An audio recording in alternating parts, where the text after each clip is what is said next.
નમસ્કાર, ન્યૂઝ બુલેટિનમાં આપનું સ્વાગત છે। હું છું પંકજ શર્મા। શરૂઆત મહત્વપૂર્ણ ખબરથી। બનાસકાંઠાના શુભમ પાર્ટી પ્લોટ સામે ઓઇલના વેસ્ટ કચરામાં ભીષણ આગનો બનાવ બન્યો। ખાલી કોમન પ્લોટમાં ફેંકાયેલા ઓઇલના વેસ્ટેજ કચરાથી અચાનક આગ ભભૂકી અને આગ લાગતા વિસ્તારમાં ભયનો માહોલ જોવા મળ્યો। તસવીરો તમે જોઈ શકો છો। ઘટનાસ્થળે લોકોના ટોળે ટોળા ઉમટ્યા હતા। ફાયર બ્રિગેડની ટીમે પહોંચી અને જહેમત બાદ આગ પર કાબુ મેળવ્યો। સદનસીબે મોટી જાનહાનિ અહીંયા ટળી ગઈ। ઓઇલના વેસ્ટ કચરાના કારણે આગ લાગવાની ઘટના ચર્ચાનો વિષય બની ગઈ છે। તો ભારે જહેમત બાદ આ આગ પર કાબુ મેળવાયો હતો। તસવીરોમાં તમે જોઈ શકો છો। ઓઇલનો વેસ્ટેજ છે એ અહીંયા હતો। શુભમ પાર્ટી પ્લોટ સામે ઓઇલના વેસ્ટમાં અચાનક આગ લાગી હતી। કોમન પ્લોટમાં ફેંકાયેલા ઓઇલના વેસ્ટેજમાં આગ લાગતા અફરાતફરી મચી હતી। લોકોના ટોળે ટોળા અહીંયા ઉમટ્યા હતા। જોકે ફાયર બ્રિગેડની ભારે જહેમત બાદ આગ પર કાબુ મેળવી લેવાયો હતો। જોકે અહીંયા મોટી જાનહાનિ પણ ટળી છે।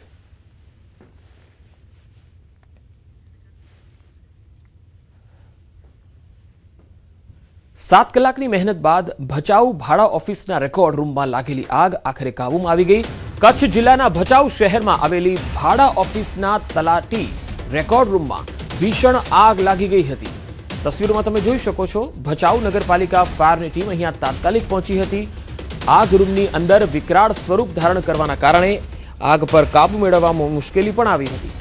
फायरनी टीम द्वारा सतत पाणीनो मारो चलाववामां આવ્યો અને અંદાજે 12,000 લીટરથી વધુ પાણીનો ઉપયોગ થયો હતો।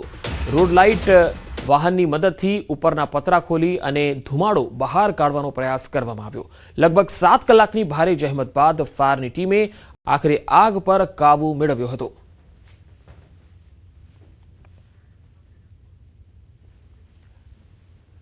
कपासिया तेल અને સિંગતેલના ભાવમાં વધારો થયો છે। સિંગતેલના 15 કિલોના ડબ્બામાં 30 રૂપિયા વધ્યા છે, તો કપાસિયા તેલના 15 કિલો ડબ્બામાં 50 રૂપિયાનો વધારો થયો છે। સિંગતેલના ડબ્બાનો ભાવ 2,925 રૂપિયા આસપાસ પહોંચ્યો, તો કપાસિયા તેલના ડબ્બાનો ભાવ 2,350 રૂપિયા પર પહોંચી ગયો છે। તો સિંગતેલ અને કપાસના તેલના ભાવ વધ્યા છે। કપાસિયા તેલના ડબ્બાનો ભાવ 2,350 પર પહોંચી ગયો છે। સિંગતેલમાં પણ हाल भाव वध्या छे। डब्बे 50 रूपियानो वधारो जे छे ए सिंगतेलमां 30 अने कपासमां 50 रूपियानो वधारो डब्बे नोंधायो छे। राजकोटना उपलेटाना भायावदरमां व्याजखोरीनी फरियाद थई छे। 66 वर्षीय वृद्ध वेपारीए आ फरियाद करी छे। एक व्यक्ति सामे आ फरियाद नोंधाई छे। वृद्ध वेपारीए आरोपी पासेथी 90,000 रूपिया व्याजे लीधा। 90,000 सामे व्याजखोरे 25 लाखનું સોનું પડાવ્યું। फरियादी वृद्धना 18.5 तोला सोनाना दागीना पडाव्या। वृद्धना घरे जईने हाथ पग भागवानी पण धमकी आपी। घरमां पड़ेलुं बीजू 9.5 तोला सोनू बळजबरीथी कढावी लीधुं। वृद्धे वारंवार पोताना दागीना परत मांगता आरोपी निलेशे बहाना काढीने सोनू परत न कर्युं अने राजकोट रहेवा जतो रह्यो। भायावदर पोलीसे वृद्धनी फरियाद नोंधी हाल વધુ તપાસ હાથ ધરી છે।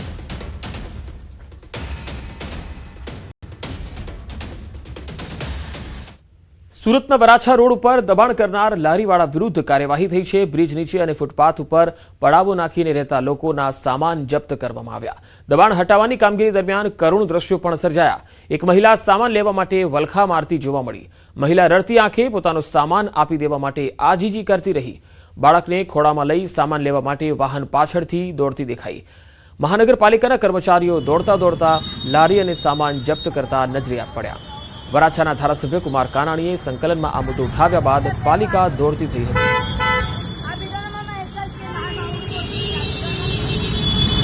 अलग अलग तस्वीरों में જોઈ શકો છો। બ્રિજના નીચે જે દબાણો છે એ દૂર કરવામાં આવ્યા હતા। જે લોકો નીચે પડાવો રાખી રહ્યા હતા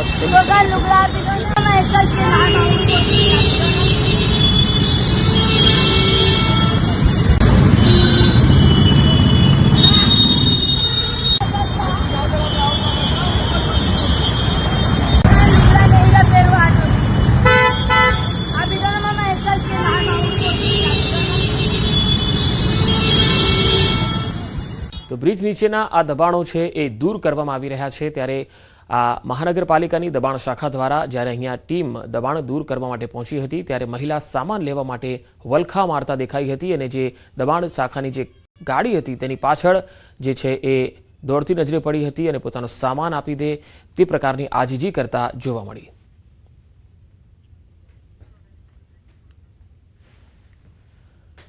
વડોદરામાં વિચિત્ર અકસ્માત થયો। અહીંયા એસીનું કમ્પ્રેસર ફાટતા પતરું ઉડીને કાર પર પડ્યું।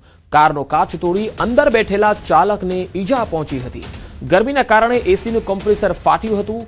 ઈજાગ્રસ્તને સારવાર માટે હોસ્પિટલમાં ખસેડાયો છે। આ એક વિચિત્ર અકસ્માત વડોદરામાં સુભાનપુરામાં જોવા મળ્યો છે, જ્યાં એસીનું કમ્પ્રેસર ફાટ્યું અને પતરું ઉડીને એક કાર પર પડ્યું અને કારનો કાચ તૂટી ગયો। અંદર બેઠેલા ચાલકને ઈજા પણ થઈ છે। ગરમીના કારણે એસીનું કમ્પ્રેસર ફાટ્યું હોવાનું સામે આવી રહ્યું છે। ઈજાગ્રસ્તને હાલ તો સારવાર માટે ખસેડાયો છે। ફરી એકવાર આ તસવીરો તમને બતાવીએ। તસવીરોમાં તમે જોઈ શકો છો કે એસી હજુ તો ગરમી શરૂ જ થઈ છે। 40 ડિગ્રીની આસપાસ તાપમાન હજુ જોવા મળ્યું છે અને એમાં જ એસીનું કોમ્પ્રેસર ફાટવાનો બનાવ સામે આવ્યો અને તેનું પતરું ઉડીને એક કારના કાચ પર પડ્યું અને કારનો કાચ તૂટી ગયો। અંદર જે ચાલક હતો તેને પણ ઈજા પહોંચી હતી અને તેને હોસ્પિટલમાં સારવાર માટે લઈ જવો પડ્યો। 4 વાર ગેસ પુરાવ્યો છે નવા એસીમાં, રિપ્લેસમેન્ટની ના પાડી, પણ આજે બહુ મોટો બનાવ થઈ ગયો છે। અમારું એસી પાછળ જોઈ શકો છો, આજે વિડીયોમાં તમને બતાવીશ। એટલો મોટો બ્લાસ્ટ થયો છે કે જીવલેણ બ્લાસ્ટ હતો એ, અને પ્લસ આજે રાહતદારી જે ગાડી જતી હતી એનો કાચ તૂટીને એ માણસને શોલ્ડર પર ઇન્જરી થઈ છે। એટલે મારી બસ એ જ દરખાસ્ત છે કે મને ન્યાય મળે, અને પ્લસ અમે જે એસી એ કરતા હતા રિપ્લેસમેન્ટની વાત કરી, પણ રિપ્લેસમેન્ટ નહીં થાય, બધું જ થતું હતું। વડોદરામાં રફતારના રાક્ષસો બેફામ બન્યા। અમિતનગર સર્કલ પાસે નબીરાએ એક અકસ્માત સર્જ્યો। સગીરે 3 થી 4 રાહદારીઓને અડફેટે લીધા। એક વ્યક્તિને ઈજા પહોંચતા સારવાર માટે ખસેડાયા છે। પોલીસે સગીર કાર ચાલકની ધરપકડ કરી લીધી છે। આ સગીર નશાની હાલતમાં હોવાનો પણ લોકો આરોપ લગાવી રહ્યા છે। તસવીરોમાં તમે જોઈ શકો છો કે એક તો સગીરને કાર આપવામાં આવી એટલે મા બાપની આ ભૂલ છે, અને સગીર નશાની હાલતમાં કાર ચલાવતો હતો અને 3 થી 4 રાહદારીઓને અડફેટે લીધા। વડોદરામાં આવી ઘટનાઓ હવે સામાન્ય બનતી જઈ રહી છે। ક્યાંક કાર ચાલકો બેફામ આવી રહ્યા છે, લોકોને ઉડાવી રહ્યા છે, અડફેટે લઈ રહ્યા છે, અને તપાસમાં ખ્યાલ આવે છે કે તેઓ નશામાં હોય છે। આ કેસમાં સ્થાનિક લોકોએ આ સગીર ચાલક જે છે એ નશામાં હોવાનો આરોપ લગાવ્યો છે। જો કે હાલ એ તપાસનો વિષય છે કે આ સગીર એ નશામાં હતો કે કેમ, પરંતુ જ્યારે તે કાર ચલાવવા લાયક હજુ થયો નથી, તેની પાસે લાયસન્સ નથી, અને એ કાર ચલાવવા માટે તેના મા બાપ તેને આપી દે છે કાર ચલાવવા માટે, અને પછી રોડ ઉપર તે બેફામ થઈને પડે છે, લોકોના જીવ સાથે રમત રમે છે। અમદાવાદમાં આજે બીસીજીની મતગણતરી છે। હાઈકોર્ટ ખાતે ઓડિટોરિયમમાં બાર કાઉન્સિલ ઓફ ગુજરાતની મતગણતરીનું આયોજન। ગુજરાતની 23 સભ્યોની નવી બોડી માટે યોજાઈ હતી ચૂંટણી। 23 બેઠકો માટે 99 ઉમેદવારો મેદાને ઉતર્યા હતા। બેલેટ પેપર અને મતપેટીઓની ચુસ્ત સુરક્ષા અને બંદોબસ્ત વચ્ચે થશે મતગણતરી।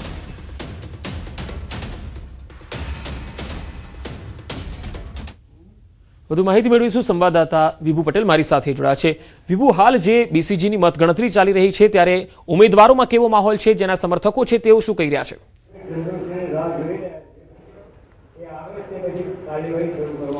પંકજ, બાર કાઉન્સિલ ઓફ ગુજરાતની ચૂંટણી યોજાઈ હતી અને આજે મતગણતરી છે। હાઈકોર્ટના ઓડિટોરિયમમાં આપને દ્રશ્યો બતાવવા માંગીશ કે અત્યારે જે રીતે તૈયારી ચાલી રહી છે, હજુ મતગણતરી શરૂ થવાની ટાઈમ છે, પરંતુ ઉમેદવારોમાં પણ ઉત્સાહ છે, કારણ કે જીતવા માટે ચોટીનું છે તે જોર લગાવ્યું હતું, અને મતગણતરી છે તે હવે શરૂ થઈ થોડી જ મિનિટોમાં શરૂ થશે। ત્યારે પોલીસ બંદોબસ્ત પણ ગોઠવી દેવામાં આવ્યો છે, અને અત્યારે આપ જોઈ શકો છો કે ઉમેદવારો પણ અહીં ઓડિટોરિયમમાં પહોંચી રહ્યા છે તેઓના સમર્થકો સાથે। ત્યારે ઉત્સાહ કેવો છે તે આપણે વાત કરીશું। સાહેબ, ઉમેદવાર તરીકે આપ હતા અને અત્યારે હવે થોડી જ મિનિટોમાં ગણતરી શરૂ થશે, શું કહેશો?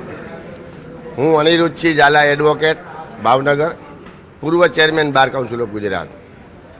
સને 2026માં ગત 6/3/2026ના રોજ જે બાર કાઉન્સિલની ચૂંટણી યોજાણી, એમાં અમે ટોટલ 99 કેન્ડિડેટ ઊભા હતા। એમાંથી મેં પણ ઉમેદવારી નોંધાવેલી, એમાં મારો ક્રમ નંબર 99, 2 નવડા હતા।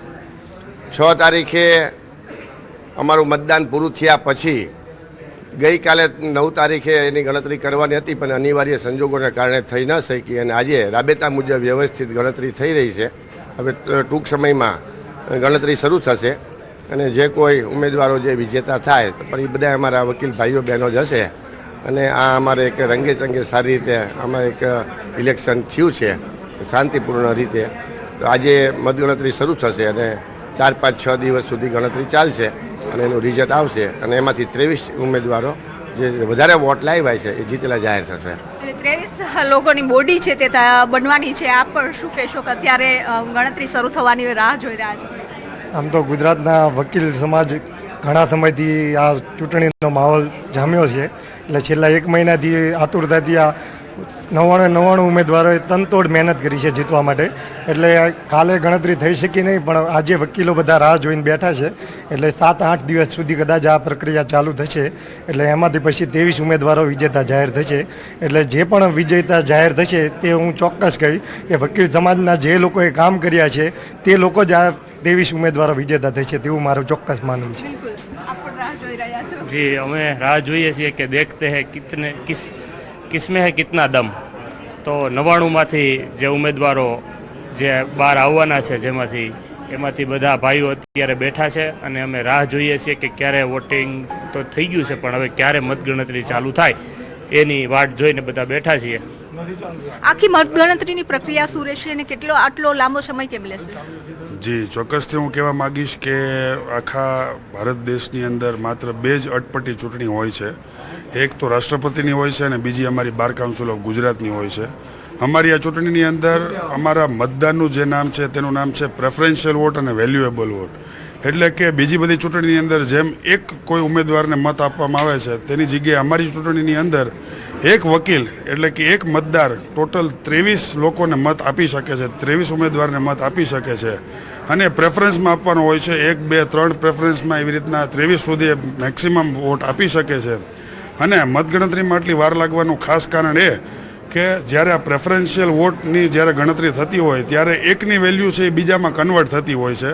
એટલે એક જ બેલેટ પેપર જે એક વકીલ સાહેબે 23 વોટ આપેલા હોય એનો જે હેતુ છે મતદાન કરવાનો તે માયરો નથી જતો અને તેના પહેલા પસંદગીનો ઉમેદવાર જો કદાચ જીતે તો તેને વોટ જાય છે અથવા તો જો એ હારી જાય તો તેનો વોટ છે જે એને બીજો પ્રેફરન્સ જેને આપેલો છે તેનામાં કન્વર્ટ થતો હોય છે. બીજા ઉમેદવાર જો ન જીતી શકે તો ત્રીજામાં એમ કરતાં 23 સુધી જ્યાં સુધી મતદાન કરેલું હોય ત્યાં સુધી એ વોટ ટ્રાન્સફર થતો રહે છે. એટલે આટલી પ્રક્રિયામાં વાર લાગતી હોય છે. બિલકુલ. તો અત્યારે ઉત્સાહ છે તમામ લોકોમાં જોવા મળી રહ્યો છે, કારણ કે હવે રાહ જોઈએ કે મતગણતરી છે તે શરૂ થાય, પરંતુ આ લેન્ધી પ્રક્રિયા છે તેના કારણે 1 સપ્તાહ સુધી આ મતગણતરી ચાલે તેવું અનુમાન છે.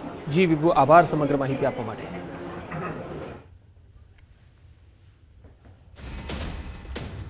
વાત હવે ભરૂચની. ભરૂચના દહેજ દરિયા કિનારે 2 ડોલ્ફિનનું સફળ રેસ્ક્યુ કરવામાં આવ્યું.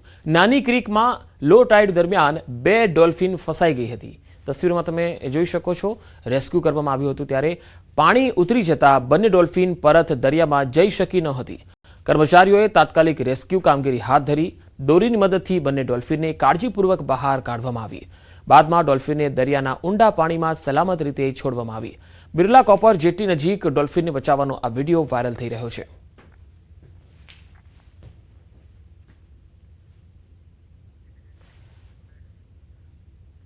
મહીસાગરમાં ગેરકાયદેસર ગૌમાંસ હેરાફેરી સામે પોલીસની લાલ આંખ. મહીસાગર એલસીબી ટીમને મળેલી બાતમીના આધારે લુણાવાડા ટાઉન પોલીસ સ્ટેશન વિસ્તારમાં વોચ ગોઠવવામાં આવી. આ દરમિયાન મોડાસા તરફથી આવતી કારને રોકવાનો પ્રયાસ કરાતા ચાલકે ગાડી ન રોકી હાઈવે તરફ ભાગવાનો પ્રયાસ કર્યો. એલસીબી ટીમે ફિલ્મી ઢબે પીછો કરી લુણાવાડા એસટી વર્કશોપ પાસે ગાડી અટકાવી અને એક શખ્સને ઝડપી પાડ્યો. તપાસ દરમિયાન કારની સીટ અને ડિક્કીમાંથી પ્લાસ્ટિકના કોથળાઓમાં ભરેલું આશરે 885 કિલો ગૌમાંસ મળી આવ્યું. પોલીસે અંદાજે 1,77,000નું ગૌમાંસ અને ગાડી સહિત કુલ 3,82,000થી વધુનો મુદ્દામાલ જપ્ત કર્યો. આરોપી સામે ગુનો દાખલ કરી ગૌમાંસ ક્યાંથી લાવવામાં આવ્યું અને ક્યાં પહોંચાડવાનું હતું એ દિશામાં તપાસ હાથ ધરાઈ છે. આ ગેરકાયદેસર હેરફેરમાં સંડોવાયેલ અન્ય શખ્સોને ઝડપી લેવા પોલીસે ચક્રો ગતિમાન કર્યા. આ બાતમીના આધારે લુણાવાડા ટાઉનમાં 4 કોશિયા પાસે એમણે વાહન ચેકિંગ હાથ ધર્યું હતું. આ ગાડી લુણાવાડા બસ સ્ટેન્ડના વર્કશોપ પાસે એલસીબી ટીમના રોકી હતી અને આ ગાડીની ડિક્કીમાંથી આશરે 885 કિલો માંસ મળી આવેલ હતું. આ માંસને એફએસએલમાં મોકલતા એફએસએલમાં આ માંસ ગૌમાંસ હોવાનું પુરવાર થતા જે સમયે આરોપી શાહિદ સાદિક હયાત ઘટના સ્થળેથી પકડાઈ ગયો હતો, જ્યારે અન્ય એક આરોપી અશરફ મકલા ઘટના સ્થળેથી ભાગી ગયો હતો. પોલીસ એ દિશામાં તપાસ કરી રહી છે. સુરતમાં વિદ્યાર્થીની સાથે છેડતીની ઘટના સામે આવી. અહીંયા ઉત્તરાયણ પોલીસે ગણતરીના કલાકોમાં જ આરોપીને સકંજામાં લઈ લીધો. 16 વર્ષની વિદ્યાર્થીની ઘરે જતી હતી તે સમયે આરોપીએ તેની સાથે છેડતી કરી. ઘટના અંગે વિદ્યાર્થીનીએ પોતાના પરિવારને માહિતી આપી અને તે બાદ તેમના પરિવારે ઉત્તરાયણ પોલીસ સ્ટેશનમાં ફરિયાદ નોંધાવી હતી. પોલીસે આરોપી સામે ગુનો નોંધી અલગ અલગ ટીમો બનાવીને તપાસ હાથ ધરી. તપાસમાં સીસીટીવી ફૂટેજના આધારે આરોપી પકડાઈ ગયો હતો.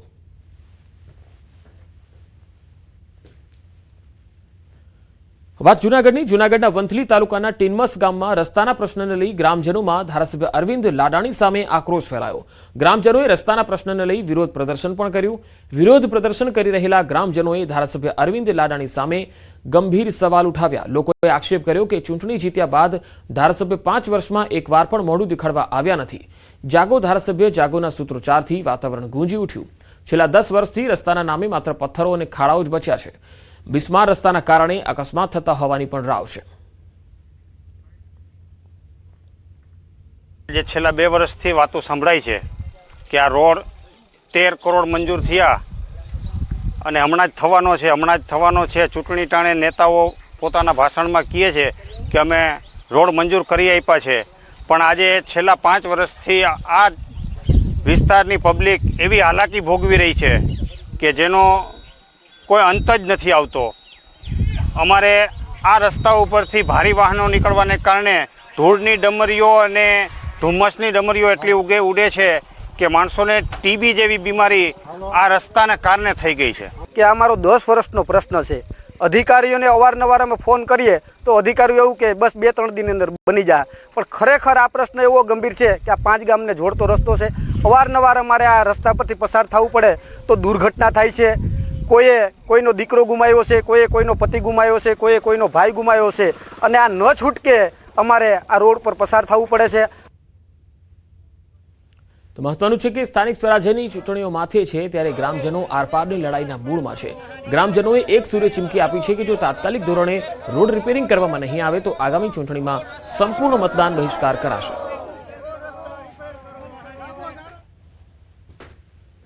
તો ટીનમસથી અમારે અત્યારે જવું હોય ક્યાંય પણ હાઈવે ઉપર, તો હાઈવે ઉપર જવા બાબતમાં અમારે ઘરે પૂગીએ ના પૂગીએ એવી પરિસ્થિતિ છે.